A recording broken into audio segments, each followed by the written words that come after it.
Why in the world does everyone want you to believe that grab-and-go factory-made food is the only way you can feed your family on a busy day? That it's okay to visit the drive-thru more than your own dinner table, and that just because it's in the grocery store means it's good for your body?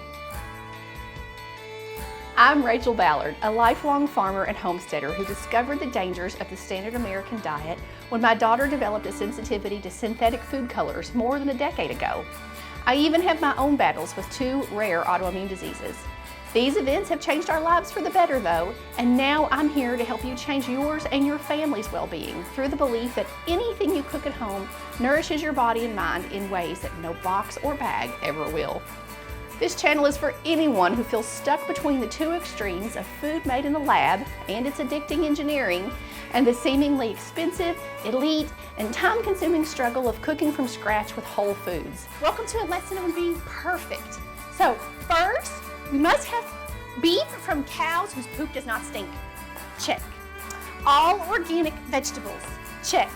$300 a week in your grocery budget. Check. And only shop at Whole Foods. Is that not you? You're not good enough. You're not good enough. You're not good enough. I'm here to prove to you that real food is delicious and simple.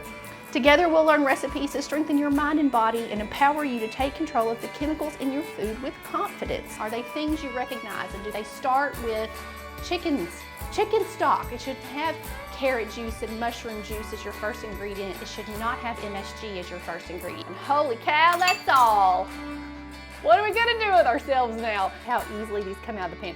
Look at him, bless his heart, he's a little crooked. Join me in the kitchen, because this is Feast and Farm Cooks.